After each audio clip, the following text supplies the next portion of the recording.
സ്ഥാപിച്ച സെക്രട്ടേറിയറ്റ് ജീവനക്കാരുടെ സംഘടനയ്ക്കെതിരെ ഹൈക്കോടതി. ഇടത് സംഘടനാ നേതാക്കൾക്കെതിരായ നടപടി സർക്കാർ അറിയിക്കണമെന്ന് ഹൈക്കോടതി. ഇവരെ സസ്പെൻഡ് ചെയ്യുകയാണ് വേണ്ടതെന്ന് ഹൈക്കോടതിയുടെ നിരീക്ഷണം. ബിനിൽ വിവരങ്ങളുമായി നമുക്കൊപ്പം ചേരുന്നുണ്ട്. ബിനിൽ, ഫ്ലെക്സിൽ കടുപ്പിക്കുകയാണ് കോടതി. നിരീക്ഷണം തന്നെ സസ്പെൻഡ് ചെയ്യണമെന്നാണ്. എത്ര ദിവസത്തിനുള്ളിൽ ഇതുമായി ബന്ധപ്പെട്ട് നടപടി സ്വീകരിച്ചുവെന്ന് സർക്കാർ കോടതി അറിയിക്കണം?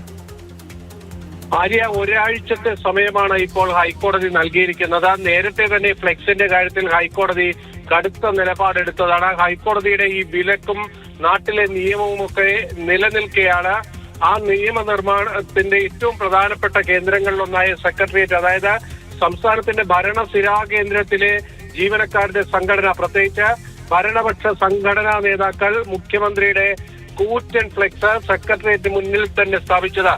ഇത് അങ്ങനെ വിട്ടുകൊടുക്കാവുന്ന ഒരു പ്രശ്നമല്ല എന്നത് തന്നെയാണ് ഹൈക്കോടതിയുടെ ഇന്നത്തെ വാക്കുകളിൽ നിന്ന് വ്യക്തമാകുന്നത്. കാരണം ഇത്രയും പ്രധാനപ്പെട്ട ഒരു സംഘടന, അത് സെക്രട്ടേറിയറ്റിന്റെ ഒരു ജീവനക്കാരുടെ സംഘടന, ആ സംഘടന നിയമം കയ്യിലെടുത്തുകൊണ്ട് ഇത്തരത്തിലൊരു പ്രവൃത്തി ചെയ്താൽ അവർക്കെതിരെ ശക്തമായ നടപടി വേണം.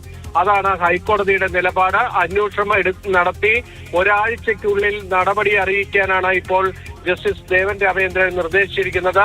ഇവരെ സസ്പെൻഡ് ചെയ്യുകയാണ് വേണ്ടത് എന്ന് ഹൈക്കോടതി വാക്കാൽ നിരീക്ഷിക്കുകയും ചെയ്തിട്ടുണ്ട്.